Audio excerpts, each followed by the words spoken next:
Hello, welcome everyone to our first Uni in the Brewery event for 2016. Thank you for coming tonight. I'm Amanda Morgan from the Research Office at the University of Wollongong. Before we get underway, I'd like you to all take out your mobile phones and switch them to silent if you can, please, so we don't interrupt our speakers and also it doesn't get awkward. And also we're on a track to finish at 6:30 because they have a big trivia night next door as well, so we're going to get underway shortly. I have the great pleasure of introducing our speakers tonight, Associate Professor Karen Charlton over here from the Faculty of Science, Medicine and Health, and Associate Professor Shady Crosgrove from the Faculty of Law, Humanity and the Arts at the University of Wollongong. And tonight they'll be presenting a talk titled Dumpster Diving Across Disciplines. A dietitian, Karen, and a creative writer, Shady, discuss edible food and the bin. Shady and Karen wrote an opinion piece for The Conversation late last year, which was really, really interesting to me personally, but also it generated a lot of commentary and interaction online. So we approached them and asked them if they'd be willing to come here tonight and expand on the issues and themes that they discussed in that opinion piece. So we're really pleased to have them here. Thank you for doing that. Thank you. So without further ado, our speakers, Karen Charlton and Shady Crosgrove.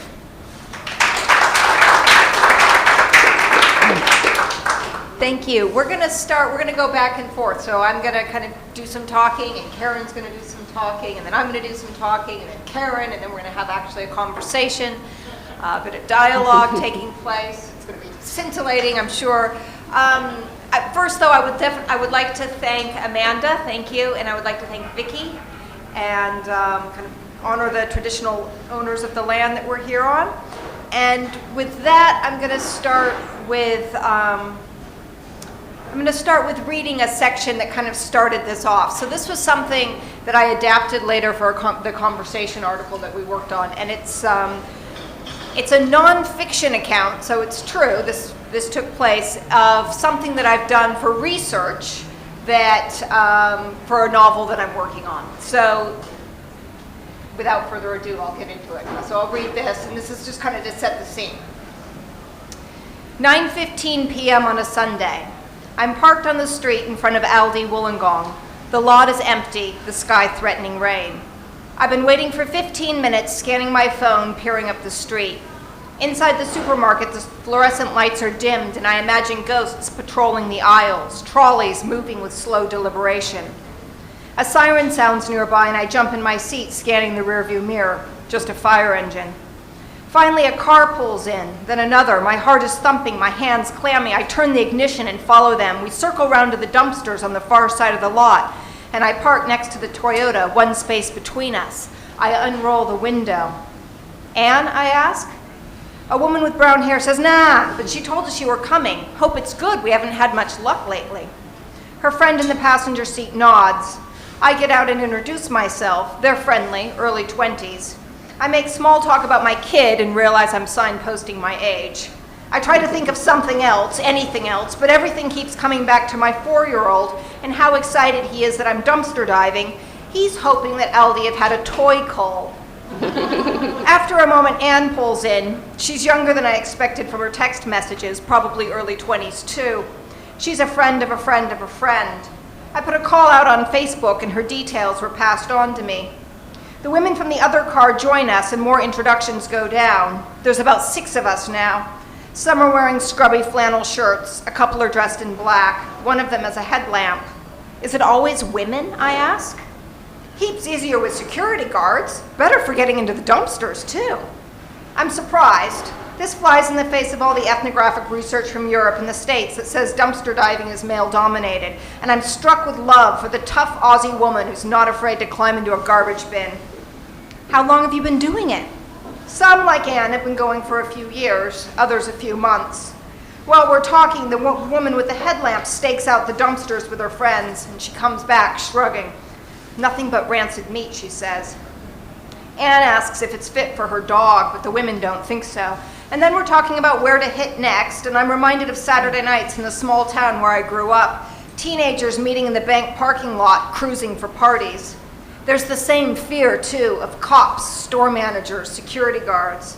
But to be clear, we're going through stuff that's been thrown away, stuff deemed to be in the public domain. The women tell me you never tamper with locks and only access places on the periphery of parking lots because you don't want to inadvertently trespass. And there are rules to dumpstering.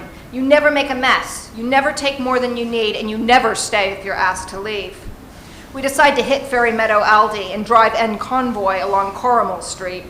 This time the bins are in a metal container, so two of us have to shimmy underneath a grate on our bellies and stand up inside the dumpster hull. Inside, we take turns holding the bin open while the other looks through the garbage with a torch. I'm holding my breath, but the stench isn't too bad. Even so, there's not much glory, just big plastic bags full of store garbage and a bunch of flowers, which I pass out through an opening on the top. You can see the flowers here. The tomatoes, broccolini. The women are bummed. You wouldn't believe the stuff I've found. Anne has her phone out scrolling through photos. She tilts the screen and shows me elaborate food portraits. Fresh stacked produce, biscuits and bread, cartons of beer. Beer, I ask? Amazing what gets thrown away, she says. The woman from the Toyota nods. Once we even found a coffee machine. You know, one of those capsule ones. The box had been damaged, so it was thrown away. Another woman who, it turns out, lives in a share house on my street adds, usually you get a heap of one thing, like 40 punnets of blueberries, and they have to be eaten straight away, so you take them home, wash them, and pack them in the freezer, or you make jam that night. Sometimes you're up until 3 or 4 in the morning. They talk too about the politics of consumption, about how modern living is just not sustainable, and if they can take just a little bit out of the landfill, then that's got to be a good thing. And I'm struck with how down to earth and unpretentious these women are. After the disappointment of Aldi, half of the crew head home, and just 3 of us carry on to Woolies. There, the bins get locked at night, so you need to arrive before closing, they tell me. We move through the parking lot, all stealth and focus, down a ramp to the loading bay. At the bins, I think we've hit a gold mine. 5 or 6 big bags say bread mix, but they're empty, stuffed with cardboard and paper. We keep rifling through the store garbage, and I find a plastic bag with 5 beautifully ripe tomatoes. My new friend with the headlamp unearths a bag of broccolini, at least 1 kilo, maybe more. The produce couldn't be in better condition. It's perfectly ripe, and this worries me. Why is it being thrown out, I whisper. Sometimes they just don't have room on the shelves. It's crazy, my neighbor says. Since it's my first dive, they tell me to keep the loot, and I'm impressed with their generosity. It's not a huge haul, but it is disturbing that such stunning food has been thrown away.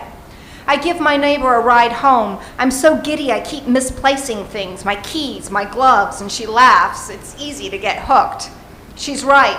I'm back at it on Wednesday and find grapes, capsicum, and bok choy. And it's not the politics or the fact that this stuff is free. It's the vigorous feeling I haven't known since my early 20s, like anything is possible and the world isn't fixed. Just because someone has called this beautiful tomato garbage doesn't mean that I have to agree. I get to make that choice.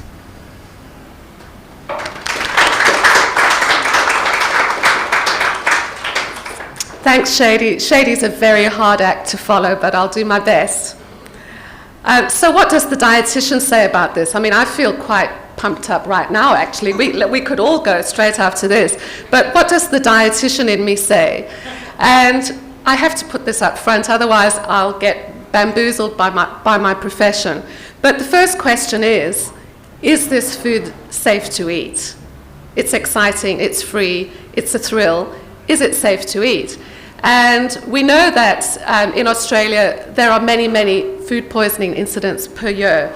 And the Food Authority has very clear guidelines on what is safe and what's not safe to eat.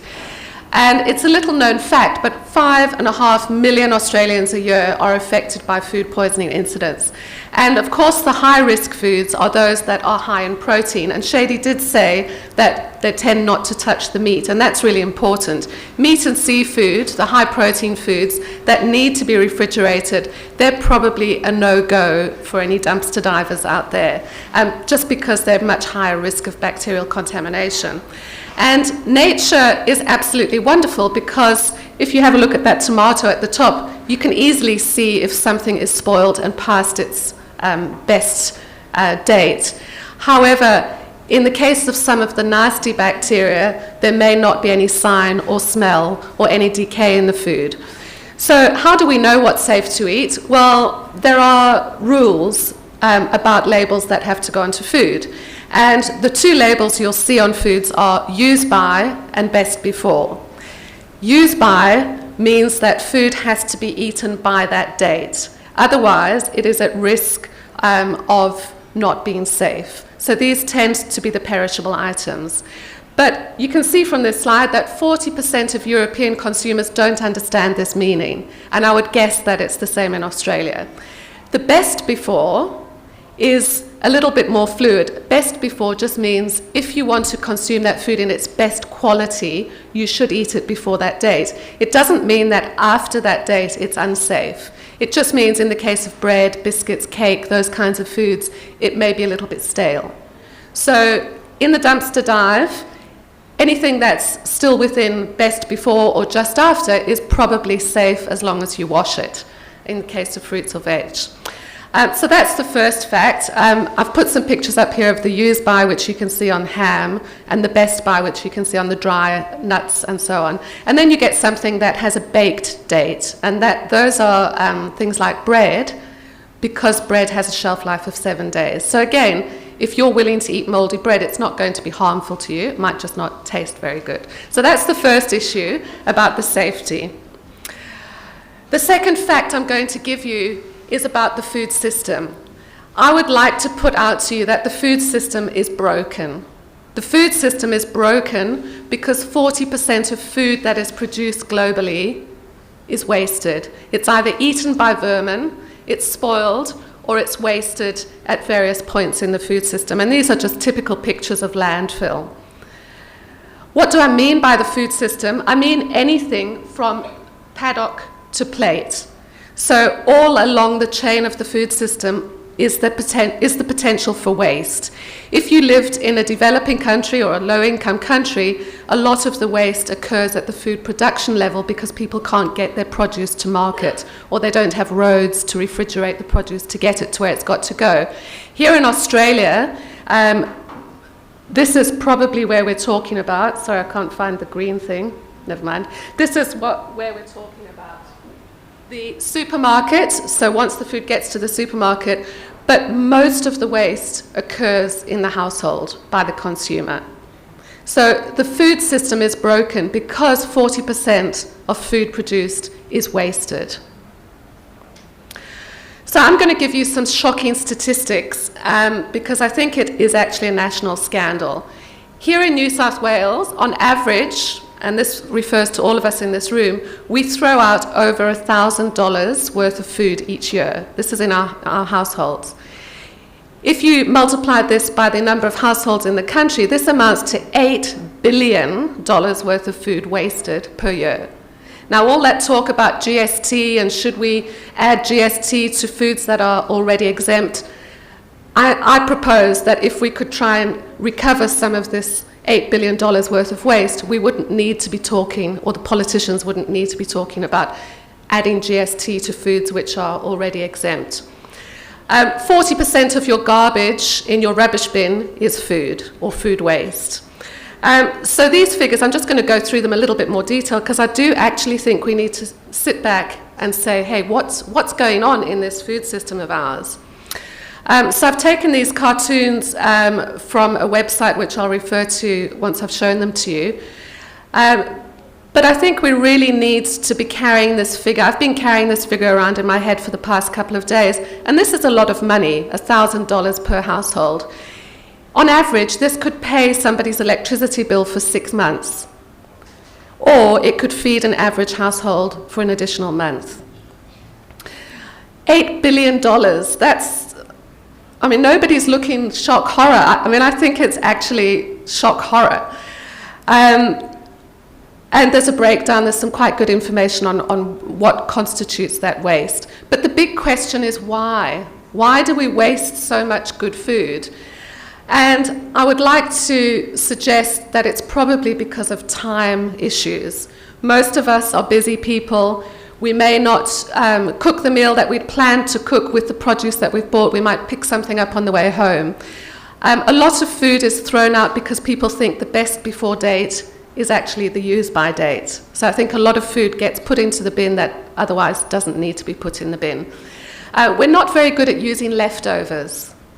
We really are not very good at using leftovers, and I read something on the website the other day that said celebrity chefs should come up with apps that allow us to put in our leftovers and come up with a new recipe. That's kind of interesting. So I think that's why we waste food. Who wastes the food? It's the young consumers. It's also the households with young children. Kids can be fussy. But also households that have more income. So households that have income of $100,000 per year or more. And this can have devastating effects, not just on the economy, but also on landfill and the production of harmful methane gas. We're also very fussy consumers. We go to the supermarket, we want our fruit and vegetables to be perfect. And there is a movement for the ugly fruit and ugly veg, which would then save some of that waste at the production level. So this is the website where I got this information from. It's called Foodwise Do Something, foodwise.com.au. And if you can just leave with this picture in your head, excuse me, that all of that food waste would fill 450,000 garbage trucks. So those trucks, end to end, would go from Australia to New Zealand 3 times. That's just our food waste per year. Okay, so the first fact is not all food is safe to eat. The second fact is the food system's broken. The third fact is I've got my numbers wrong. But there are some really good organisations out there that actually that collect food waste and distribute it. The dumpster diving is kind of the cool, trendy, let's go save the planet kind of thing that some people may or may not choose to do. But there are organisations out there such as Oz Harvest, which I'm showing you here, and there are other ones, Second Bite, Food Bank. There are quite a number now that are charities that actually collect and redistribute this kind of food that's still edible. So this is fact number 4. Governments can do more, much more, to reduce food waste. And some of you may have seen in the news that in France, just recently, it's become illegal for supermarkets to dump food that is otherwise edible. So the best before foods that would have ended up in the dumpster, now it's illegal for French supermarkets to do that. They have to, if they're over 400 square meters in size, they have to be contractually linked to a food donation charity. So this is, and they can get fined and there can be jail terms if they don't comply. And the question is, if France can do this, probably so can other European countries, and there's no reason why Australia couldn't either. So I think there is a global movement to try and get supermarkets to be more responsible in terms of food waste. UK, there's quite a lot of pressure on Tesco's, which is the major supermarket, to follow suit. So I think this space will probably expand to other countries. So it's not all doom and gloom. Shady's told us we can go dumpster diving, but there are also lots of other things we can do. We can challenge social norms about what's acceptable in terms of the food that we eat and we produce and what's not. We'll talk a little bit later about what we can each do in terms of individual responsibility. But it always surprises me because we have this huge problem of obesity, and then we also have this food waste, and surely there's a disconnect. Surely we should all be eating a little bit more in order to have equity of the food that needs to go to people that are hungry around the world. We need to make sustainability and gardening sexy, something that's cool. You know, come around and look at my beautiful Brussels sprouts or whatever. We need to, I think, eat locally and act globally. Farmers markets, all sorts of other really good initiatives whereby we can eat food that's grown close to us. I think governments have a commitment in terms of the sustainability debate. I think big food corporates definitely have, definitely need to come to the party and do their bit. And then, of course, all of us are very powerful because we have a vote and we're consumers. So with that, I'll hand over to Shady for the next part of our talk. So because we come from very different disciplines, one of the things that kind of has interested us has been research and process, right? So I'm a creative writer. Dumpster diving is part of a much larger research process for me because I'm working on a novel that's set in a freegan community. So freegans are people committed to living life outside of money, right? So people who quote, and this is from freegan.info, people who employ alternative strategies for living based on limited participation in the conventional economy and minimal consumption of resources. So I'm looking at a project, a novel, 85,000 words, where the protagonist is an Australian single mother. She journeys to Brooklyn after her brother dies to see the squat that she founded, and dumpster diving is part of the experience, but it's part of a much larger community focus. Patrick, the brother, was an activist. He was a dumpster diver. He lived in a squat. He was deeply involved as a political activist, and one of the tensions in the book is about his political commitment and Hannah's political commitment. So they're at different levels. So what he feels comfortable doing, breaking the law, potentially injuring bystanders, is not what she feels comfortable with, and yet she feels pulled into this world. The driving question of the book is, where do we get a sense of security? Is it from money or is it from community? And so this is one of the things that's kind of come up for me a lot as I've been researching. Now, because it was set in Brooklyn, I went and did research in Brooklyn. And the kind of research that I was doing was, dumpster diving, both in Manhattan and in Brooklyn. I checked out the Fixers Collective, which is a collective of people tradesmen that are committed to keeping things out of landfills. So they have this whole kind of workshop set up where you bring your things that are broken, like if it's a suitcase or an iPhone or a pot, and they help you weld handles back onto pots. They help you fix suitcases, things like that. I also checked out rooftop sustainable farms, right? I spoke with bicycle activists. I toured squats, talking with housing activists. I went on foraging tours through Central Park, and then actually worked on growing my own vegetables. I have characters that are committed to gardening and growing their own vegetables, and that's one of the things that Karen talked about. And you can see here, though, that there's, we have a lot of produce that was thrown away. This is from one of the dumpster diving missions we went on, but then there were schnitzels that were thrown away. And we were kind of told beforehand, don't eat the schnitzels, stay away from the meat, just as Karen was saying. But then there was, this crazy guy who was like, I'm eating that schnitzel and I'm eating it now. And he's dangling it over his mouth. And I'm like, oh my God. And Scott's hiding my son's eyes. Don't watch that. Don't eat the schnitzel, whatever you do. So it was one of those things where we know a whole lot of things, kind of coming into it, but different people have their different approaches to all of these, their different approach to, what they feel comfortable eating and that kind of thing. Can we just go another? Yep. So these are some of the things that I grew kind of out of research. So blueberries, corn, the cucumbers went crazy, tomatoes. And I suppose as a novelist, I'm frequently asked, well, why does this research matter? Why do you have to grow your own vegetables if you're writing about people growing vegetables? Why, isn't it dirty kind of siphoning through a garbage bag, looking for, is that really what you want to be doing, Shady? And I suppose there's a few things that kind of come up for me in terms of this idea of research and why do we research as novelists and what constitutes that kind of research. And I think the first is that there's issues of representation. So if you get it wrong, if you don't do your research and you propagate inaccuracies, you actually, even though I'm writing fiction, people take it that you've done your research, right? So if you've done your research, they're going to believe that you're representing this reality, even though it's a fictional reality. And so I think you have to be very careful with what you put out in the world as representation. And certainly if you're writing about experiences outside your own, if you're writing about characters that are very different from yourself, it can be a political quagmire if you're not careful, right? Also, research gives me the details that make my scenes authentic. So I think I'm a better writer because I do this research, that then I know the specific detail that nails down my scenes. And I think readers are willing to give me a bit more leeway in terms of plot and in terms of character if they believe the grounding detail that's propelling things along.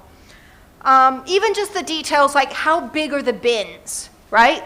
Like, so how big were the bins at, Aldi in Wollongong as opposed to New York? Well, when I got to New York, I was like, oh, they don't use bins. It's literally, if we go to the garbage bags on the street, right? And so that kind of experience of going through and opening garbage bags with police right there, because it's completely legitimate, right?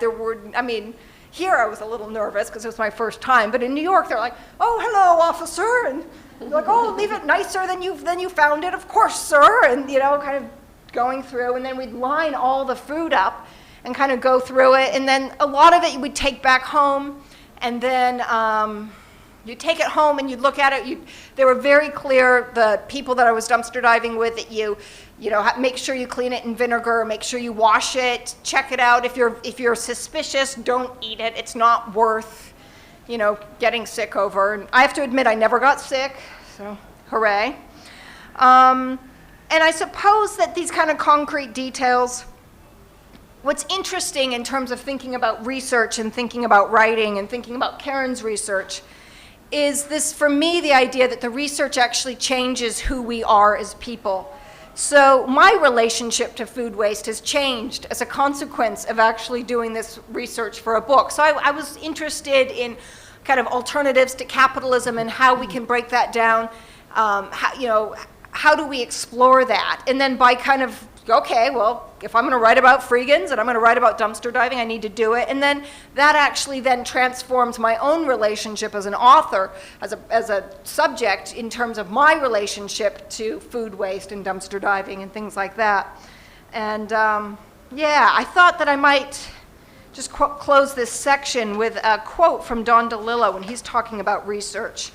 And that is, anyone who enters this maze knows that you have to become part scientist, novelist, biographer, historian, and existential detective.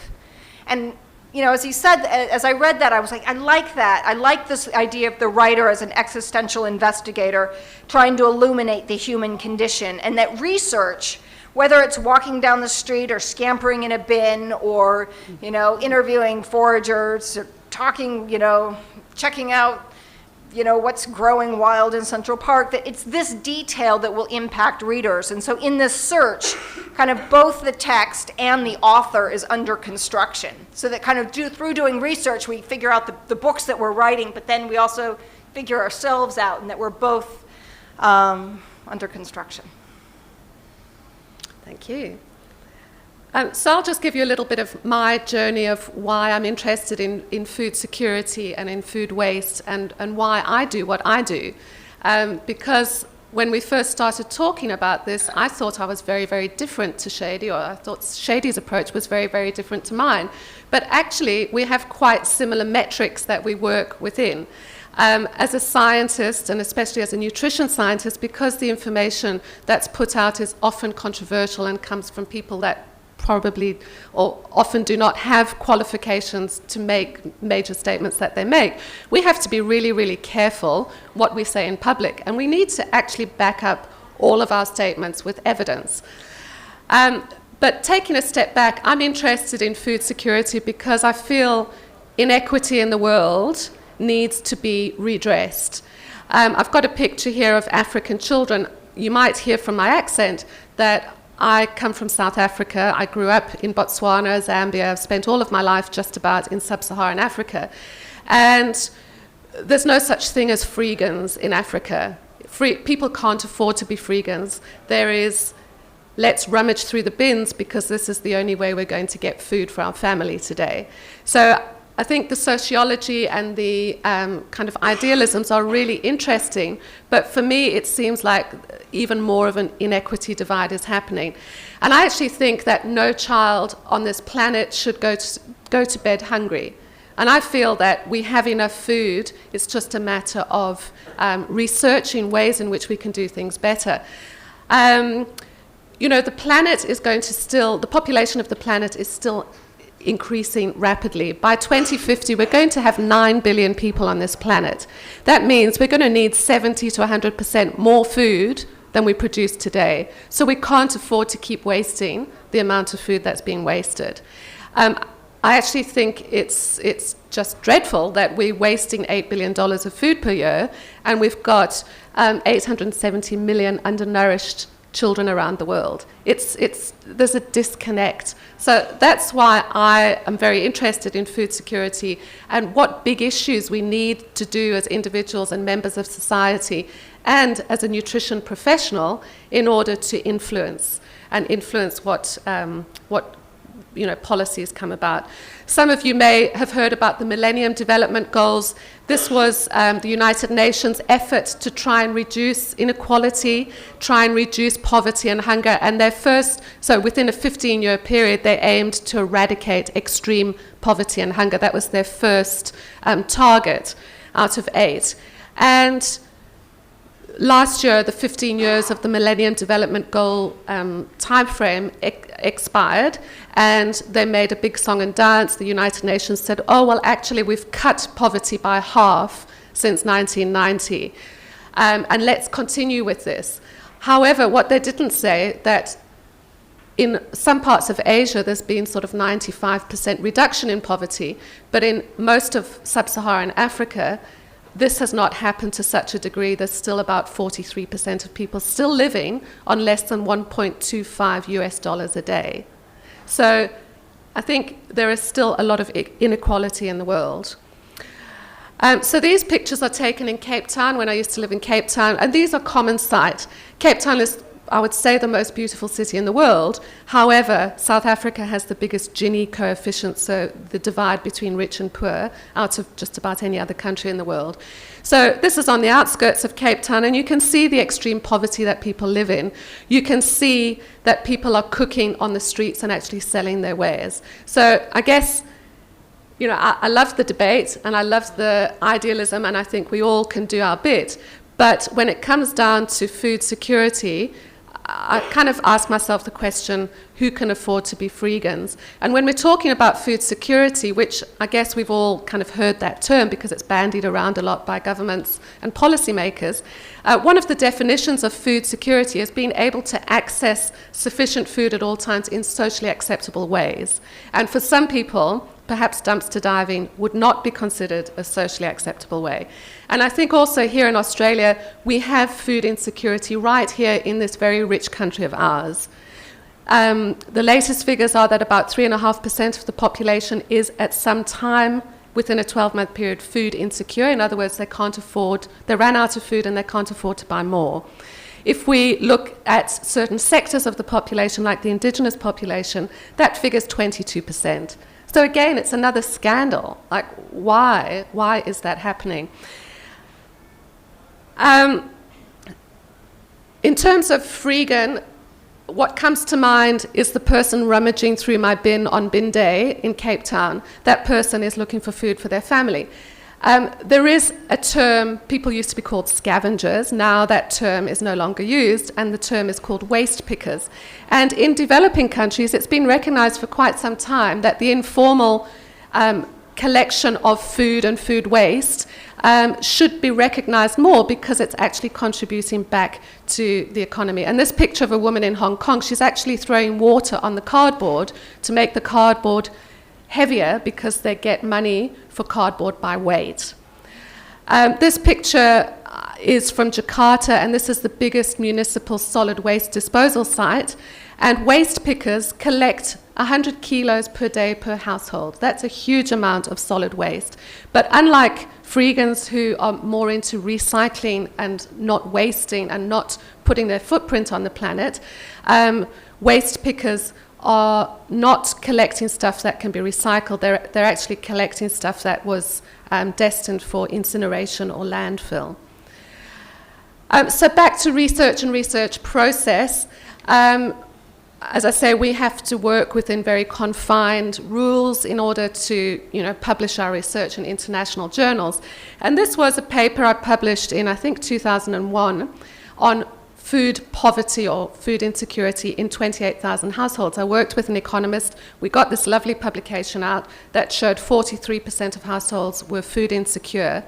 And then the media got hold of it, and I was driving to work one day, and the Cape Argus is like the Illawarra Mercury, except it's for the whole of Cape Town, so it's a bit like the Sydney Morning Herald, I would guess. It's the main paper. And on all the billboards as I was driving through to the university, there was this big sign saying quarter of families in the Western Cape are starving. And I thought, oh, hang on, that's our article. And I didn't think it would hit front page news. But not only was it front page, there was an editorial, which you can't read, and then there was a double page spread inside, which was talking all about social security policy and how it all needed to change. So I think that day in 2001, I realized that actually it's not enough to be a really good researcher. We can't sit behind our desk and collect all our data and analyze it and publish it. We actually, as nutrition professionals, have to be advocates. We have to get out of our comfort zone, and even if we are a little bit controversial, we have to advocate. And I think things like the conversation is a beautiful mouthpiece in which to be able to advocate. Every time I have a decent publication now, I do try and pitch to the conversation to say, would you be interested in running an article on this topic? So I think we're advocates, and we owe the population. Just quickly, the Millennium Development Goals have been superseded now by the Sustainable Development Goals, which focuses a whole lot more for the next 25 years on sustaining the planet while still trying to reduce poverty and improve dignity. So the big talk now is about sustainability and how that's going to happen. I guess you're all aware of the Paris climate change talks last year. 195 countries have agreed to reduce temperature increase by less than 2 degrees. So this is going to be big change in Australia. Things are going to have to change here, and I think the food waste and preventing landfill is going to go a long way into doing that. I didn't want to be outdone by Shady. I actually saw her pictures of her homegrown produce. So this is not mine. This is my husband's homegrown produce, who's in the front row. But this was our latest chili crop, if you like. So we too grow our own, even though the possums and the cockatoos and whatever else try and eat it. We do grow our own. So I think we all need to be growing our own a little bit more. I think we all need to be buying local. This is the Coaldale market that they have once a month, and I've noticed more and more there are specialist organic farmers that are coming in. Here's a picture from Kiama. This was a fascinating lady I spoke to who came from Belgium many years ago, and she grows all this produce. And interestingly, the mushrooms on the side, she collects by foraging. So I think the foraging is really quite important and quite an area of interest. And also look at all of her jams that she produces. San Francisco, the local governments have said, right, we are going to be committed. We are actually going to give people a compost bin. So this is something that local governments may think about doing here in Australia. And that's all I have to say about research process, but hopefully Shady and I can have a little bit of a conversation, and then hopefully we can open up the floor to some discussion. Now, I'm just wondering, Amanda, in terms of time, do we need to go straight into questions, or we're okay?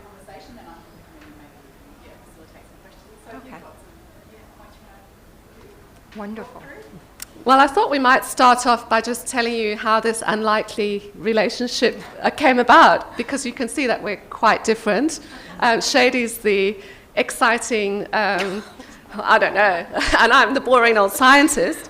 But we actually know each other through our children who went to preschool together. And even though we work in the same university, we probably wouldn't have crossed paths. We were on the thesis examination committee, and Shady always used to make really interesting comments. I used to think, oh, you know, she's really insightful. And then it was only about a year after we'd been going to this committee once a month, we realized the connection that we both had children in kids' uni. And after one of her son Seattle's birthday parties, we gave him an experience, because Shady, being a very responsible individual, said, please, no birthday presents. We don't need any plastics, we don't need any more toys, we would love experiences as presents. So our experience was to take them up the Wadi Wadi track, which is in not Womborough, where is it? Clifton, along there anyway. And as we were walking up the track, we started chatting, and I said, oh, tell me a bit more about the dumpster diving, and da da da da. And by the time we got to the top of the mountain, we had worked out that actually we have a lot in common on this topic, and hey, how about we write something for the conversation? And that's kind of how it started. Well, and two, we were thinking, I mean, I think the thing that's interesting was kind of, in your presentation, was this idea that how do we affect change in the world? So it's not enough to write articles for, I mean, that bit that I read before came out of an article that I wrote for a text journal, which is a top creative writing journal in Australia, but didn't get nearly the excitement that the conversation article did. And so just that idea of like, okay, well, what's driving us? Why are we doing what we're doing? And how do you then get that message out into the world? And that as an academic, you have to be savvy. You have to be thinking about those kinds of things. And I think too, like, you know, writing books and novels, it's about, for me, it's about wanting to connect with readers and wanting to ask questions and be in dialogue with, you know, other writers, with readers. And so just this idea of what drives us and why are we on the planet, what are we doing to make this a better place? It's an interesting one in terms of maybe being a bit more flexible, for me anyway, in terms of thinking about how that can be achieved. Because as a novelist, I was like, I don't need to collaborate with anyone. I just need time to write. Like, all I want is time to write. It's like, And then to be on this walk, it was almost like I had to be taken out of my, you know, comfort zone. We're hiking up a mountain. And then it was like, oh, wow, there's interesting parallels between what we're trying to do and the way we have to evidence that. And then how do we get this thing that we both care about out in the world? And I actually think I'm not as boring as I thought I was, because I realized that we have to be creative as well. Even in scientific writing, you have to create a story around your findings. And that story, the more interesting the story, the more likely you are to get it taken up. Because, you know, this whole topic of sustainability is really complicated. I'm a dietitian and a public health nutritionist, and I don't know very much about carbon emissions and about nitrous oxide production of rice fields. I don't know a lot about that. It's not in our training, but we actually need to enter the dialogue where we say, well, is this diet more sustainable than that diet? And the science is really complicated when you talk to climate science people. So, you know, I think, you know, creating is something that scientists do, but certainly the conversation is a really nice, I love it because I can be a little bit of a creative writer like Shady and get the research out there. Are there any questions for either Karen or Shady or both? Does anyone want to, you know, take the floor? Don't be scared. I think it's really interesting, Shady, perhaps maybe that you'll be recording something that might not happen in future if Karen's vision comes about. That would be lovely. Yeah, absolutely. And I think that's an interesting thing as well, just the idea of, I mean, something that I've been actually thinking through is this idea of research and what is nonfiction in my experience, what have I done, and then how do you kind of transform that into the novel construct where it is fictional, where I am, yes, there's dumpster diving and it must seem very real and I have to have the detail down, but it's, you know, the thing driving it is a character arc with characters that are inspired by real people, certainly, but they aren't actually real people. I mean, there's facets, and I mean, a lot of writers have, you know, work in different ways, and I find if I can't be too bound by the personal experience, or I'm too close to it, and then I get attached to the characters, and then they don't do anything mean, and they're then really boring, and there's no conflict, and so one of the things that I was wrestling with is how do you write about something that you care about, but yet also force yourself to be disinterested? Because, I mean, it was Richard Ford who was talking about the worst thing you can do to a story is be too invested in what your characters are doing or saying. Like, as soon as you're like, oh, he would never do that, he's really lovely, you know, and it's like, well, maybe the story arc needs that to happen. And so kind of playing with the conventions of what it takes to write a novel with, you know, what it means to kind of have a message, or, you know, not, I wouldn't necessarily say that I have a message, but more that there's questions I want raised. There's things that I want people to be thinking about. And it may even be that you read the book and you go, oh no, I totally disagree with that. How could Shady say that? How could she mean that? But then at least is that conversation is happening. That's what I care about. And so I think it's also like with Karen's work about getting that conversation into the newspapers, getting that conversation into the conversation is what's important. Does anyone have any?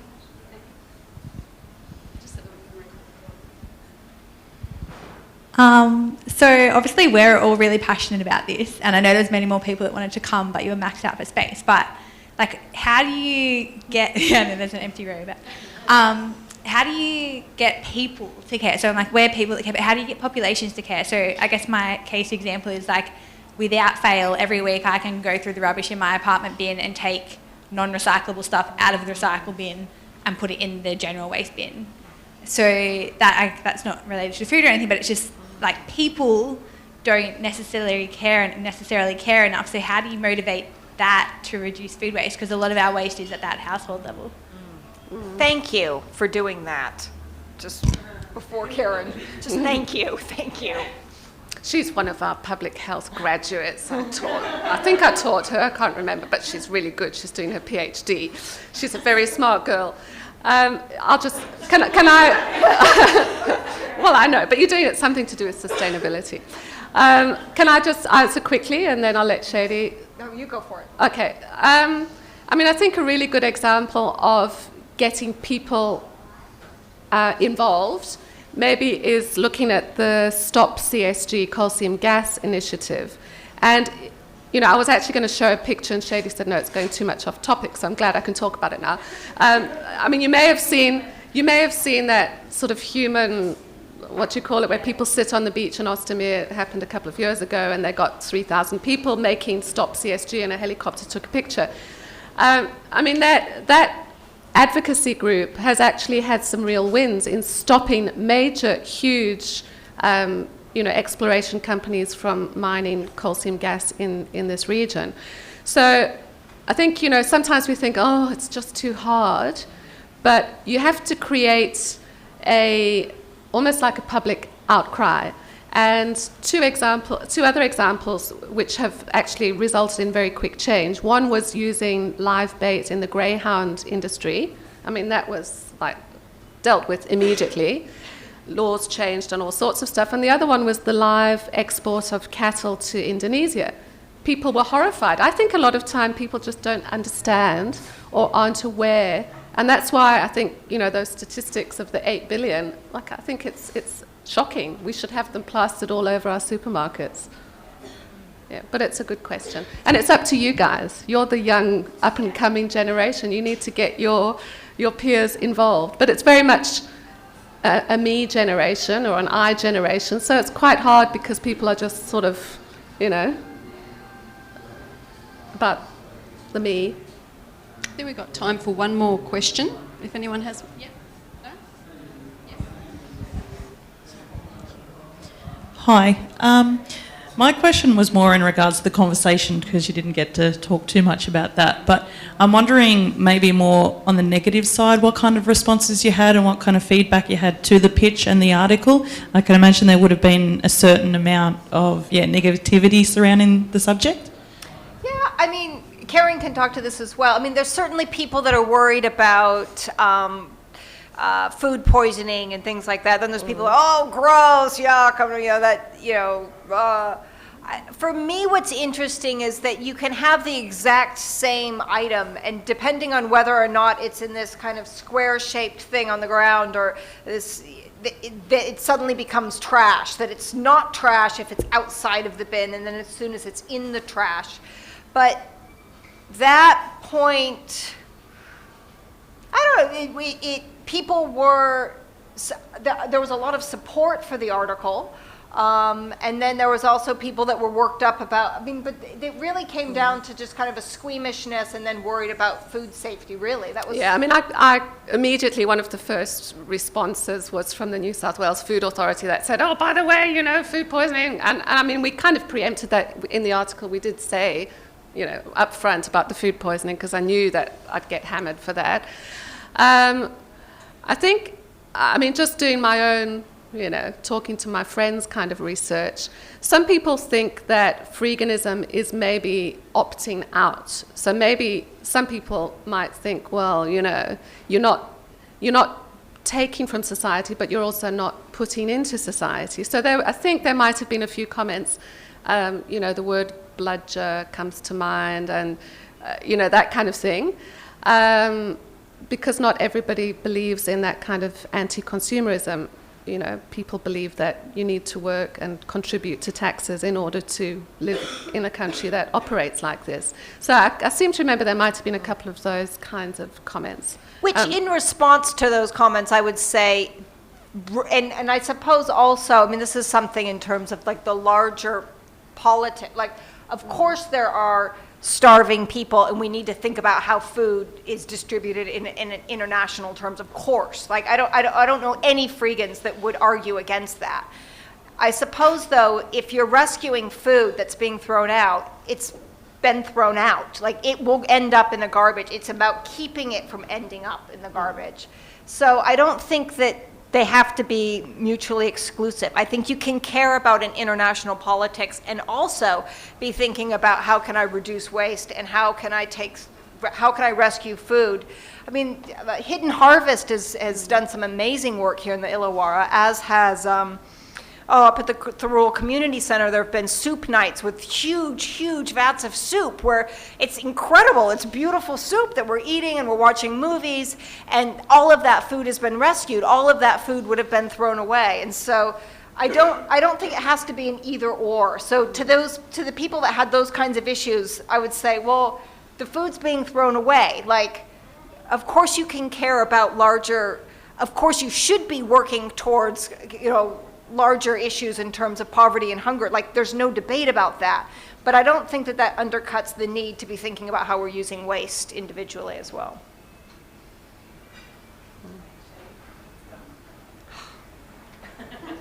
Sorry.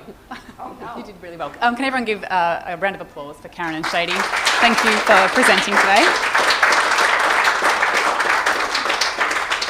I'm sure that if you've got questions, you might be able to ask either Karen or Shady afterwards as well, and just approach them personally. They might be able to answer your questions. I had an incident recently where I saw a father take a young son away from the supermarket, not being able to pay for his groceries. So that it hits home to me what you talk about. Even locally, I think there's disadvantage as well. So that was quite emotional for me. Thank you to everyone tonight who came along. It's great to see you all supporting our researchers and their work. We hold 2 Uni in the Brewery events every year, so if you'd like to hear more about what we do in future, you can follow us on Facebook. We've got a Facebook page and a Twitter page, and we're at UOW Research. So thank you once again, Karen and Shady. I've got a little gift of appreciation down here. It's not dumpster dived. I didn't dumpster dive for it. It's not quite local, but it is Australian.